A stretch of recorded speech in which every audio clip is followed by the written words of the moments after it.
Assalamualaikum warahmatullahi wabarakatuh. Waalaikumsalam warahmatullahi wabarakatuh. Melanjutkan dari bab yang kemarin, yaitu tentang hal yang mengharamkan bagi wanita haid atau nifas. Ya. Yang kemarin sudah sampai nomor 2. Yang sekarang itu meneruskan nomor 3. Jadi hal-hal yang diharamkan bagi wanita saat mengalami haid atau nifas. Yang ketiga itu adalah puasa. Ya, baik puasa wajib atau puasa sunnah itu dilarang. Ya. Puasa sunnah contohnya itu puasa nazar dan juga puasa Ramadan, itu yang contoh yang wajib. Yang sunnah ya mungkin seperti Senin Kemis dan seterusnya. Lah, bagi yang wajib ya seperti Ramadan itu kalian harus mengqodoi puasanya. Jadi apabila kalian itu pada waktu di pertengahan Ramadan atau di awal Ramadan sudah menyentuh Ramadan seharusnya puasa dan kalian itu dalam keadaan haid atau nifas, maka tidak boleh untuk berpuasa. Tidak boleh.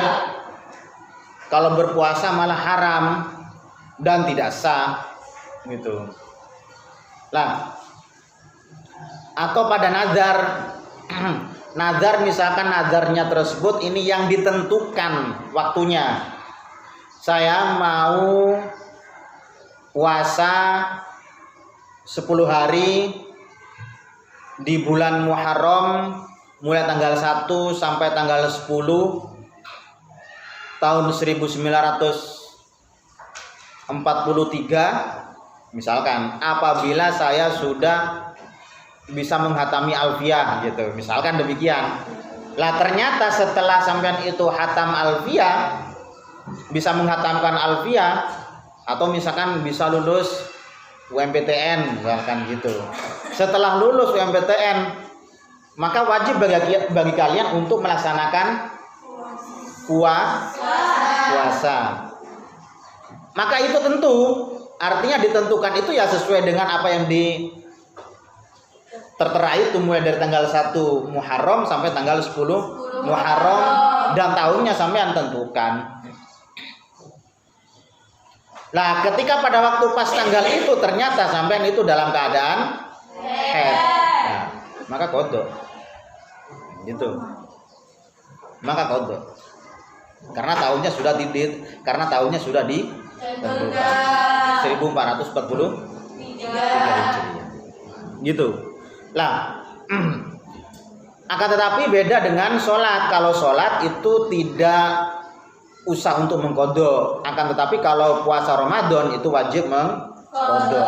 Karena kalau sholat itu akan terjadi masyaqqah, akan terjadi kerepotan, kesulitan kalau sampai mengqadha.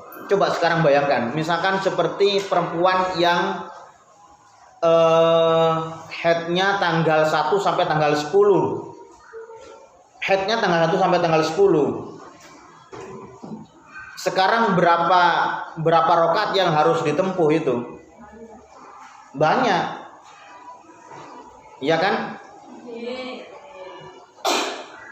Satu hari kadang-kadang aja kalau misalkan mengqadha ya kerepotan, apalagi sampai 10 hari. Makanya itu sangat kesulitan. Karena sangat kesulitan, misalkan kemudian setelah ini suci, ya pada waktu suci sik durung sampai iso mengqadha salat, ternyata metu haid maneh tambah ribut dan tambah ribet gitu. Akan tetapi kalau yang puasa itu tidak, puasa Ramadan tidak ribet dan juga tidak masyaqqah, tidak mengalami kesulitan karena 1 tahun sekali, enggak mengalami masyaqqah yang demikian tersebut. Sehingga wajib untuk, jadi alasannya cuma itu saja alasannya. puasa Ramadan itu karena tidak mengalami masyaqqah, sedangkan yang sholat itu akan mengalami masyaqqah. Karena puasa Ramadan itu hanya dilakukan 1 tahun sekali. Itu mudah gitu. Makanya wajib untuk mengqadha. Kemudian tawaf. Ya. Baik tawaf wajib atau tawaf sunnah. Jadi tawaf sunnah itu misalkan ya tawaf kudum, baru datang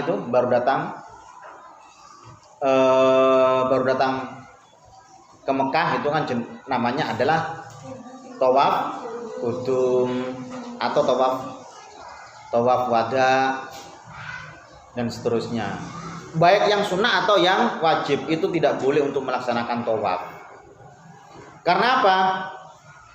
Karena Sayyidah Aisyah itu sendiri pernah mengalami hal demikian ketika sudah sampai di Syarif. Ternyata Sayyidah Aisyah itu mengalami haid. Maka kata Kanjeng Nabi, lakukanlah apa yang kamu lakukan Sayyidah Aisyah. Ya Humairah, mungkin begitu. Lakukanlah apa yang kamu lakukan wahai istriku, misalkan demikian. Lah, kecuali tawaf, maka tidak boleh bagi orang yang haid untuk melakukan tawaf. Kalau misalkan balang jumroh, romyul jimar, ya itu nggak masalah. Romyul jimar nggak masalah. Atau misalkan cukur yang nggak masalah walaupun itu dalam keadaan haid. Atau misalkan sa'i baina Safa wal Marwah, itu walaupun mengalami haid ya nggak masalah. Tapi kalau tawaf itu nggak boleh, maka harus dalam keadaan suci. Maka bagaimana kalau misalkan dalam keadaan demikian itu sedangkan sudah kadung bayar saat pinunggalane, maka ya sedang denda. Lah, kemudian bagaimana misalkan seseorang yang memakai obat agar dia itu tidak haid. Jadi misalkan memakai obat pada waktunya haid, dia itu tidak haid. Karena tujuannya mungkin bisa tawaf atau apa gitu. Padahal ada kaidah yang mengatakan ar-rukhsah salatunatu bil, itu maksiat nggak boleh itu? Boleh nggak? Jadi misalkan sampean belum waktunya haid, bisa haid, atau sudah waktunya haid, tapi karena minum obat itu akhirnya haidnya telat. Itu boleh tidak? Man ta'ajjala syai'an qabla awanihi uqiba bihirmanihi. Seseorang yang memaksa dirinya tersebut ini melakukan sesuatu padahal itu belum waktunya, maka uqiba bihirmanihi, maka akan disiksa dengan penutupannya tersebut, dengan perlakuannya itu. Maka bagaimana kalau mengikuti kaidah demikian? Padahal ar-rukhsah salatunatu bil ma'asi. Itu aslinya nggak boleh waktunya haid terus kemudian di stop haidnya atau malah diperlancar haidnya. Padahal belum waktunya haid. Bagaimana supaya agar terjadi haid? Gitu. Lah bagaimana kalau misalkan demikian? Padahal man ta'ajjala syai'an qabla awanihi uqiba bihirmanihi. Seseorang yang mempercepat waktu padahal itu belum waktunya, maka uqiba bihirmanihi, maka dia akan terhalang karena dia melaksanakan suatu hal yang tidak diperbolehkan. Ya sampean durung waktune rabi kok rabi, itu kan durung waktu. Man ta'ajjala syai'an qabla awanihi nihi. Orang yang kesusu, orang yang keburu padahal sampean belum waktu. Sampean wis waktunya apa durung? Sebenarnya sudah, akan tetapi karena sampean masih tolabul ilmi sehingga masih berat ke tolabul ilmi. Aslinya ya wis wayahe, wis wayahe. Akan tetapi karena masih tolabul ilmi ya si abot nang tolabul ilminya gitulah. Tapi kalau misalkan yang belum waktunya, misalkan si kait head atau si kait opo itu kan hasilnya yang menurut undang-undang kan nggak boleh kan. Batasnya sekarang umur berapa? 19 ya? Sampean belum 19. Masih 18 ya? Nah, iya, 16. Ya wis ono sing 17, ono sing sekitar samunan wis ya. Maka kalau begitu bagaimana ukiba bi firmanihi? Belum waktunya gitu. Lah, kejadian yang demikian itu terus kemudian bagaimana? Ya tawafnya tetap sah. Akan tetapi firmannya tetap firman. Haramnya tetap haram. Gitu. Haramnya tetap. Jadi sah tapi haram. Sah tapi haram. Contohnya begini. Wah, oke contohnya. Sampeyan sholat asar. Tapi nggak rukuh oleh nyolong. Sholat asar sah nggak? Ya, sholat asar sah. Sahnya sah. Akan tetapi orang oleh ganja. Gak oleh ganjaran tapi malah oleh dosa. Seperti itu. Sahnya sah. Sholat sarungnya oleh gosopan. Digawe sholat. Sholat ya sah. Tapi ya gak oleh apa-apa, ya sahnya sah gitu. Sholat asarnya sah. Artinya walaupun dia itu tidak mengulangi sholat asar lagi ya nggak masalah gitu. Artinya wis sah. Gugur sudah. Akan tetapi ya gak oleh apa? Nggak oleh apa-apa, nggak dapat apa-apa pahala, nggak dosa yang iya karena dia tuh melakukan dosa. Gitu. Paham ya? Oke, ngoten. Sama juga demikian dengan itu. Kemudian yang kelima itu adalah membaca Al-Quran. Itu nggak boleh. Kalau hadas kecil membaca Al-Quran boleh. Misalkan sampean cuma hadas kecil, membaca Al-Quran, Qul huwallahu ahad, Allahus samad, Yasin wal Quran. Nah itu boleh. Asalkan enggak megang. Tapi kalau haid dan nifas jangankan megang, membaca saja ya dilarang kalau misalkan niatnya itu adalah niat Quran. Nah, yang diperbolehkan itu apabila ada sorif. Sorif itu adalah sesuatu yang memalingkan dari tujuan awal, dari tujuan Al-Quran ke tujuan dari tujuan Quran ke tujuan doa, maka boleh. Misalkan sampean saya dalam keadaan apa itu doa, misalkan orang wong mati, inna lillahi wa inna ilaihi rajiun, misalkan itu kan Quran kan? Idza aswabat itu, iya kan?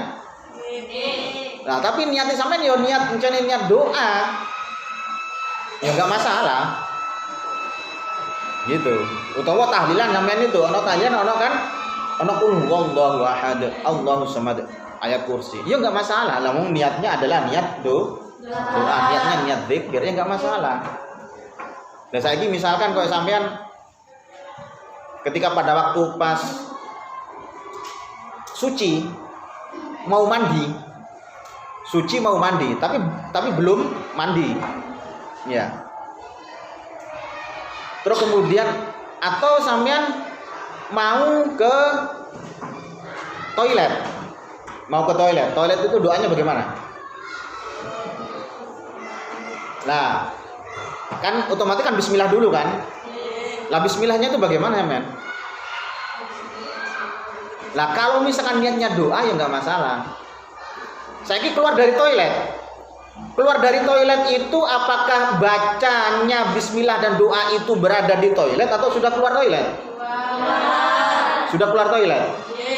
Kalau di dalam Ayo.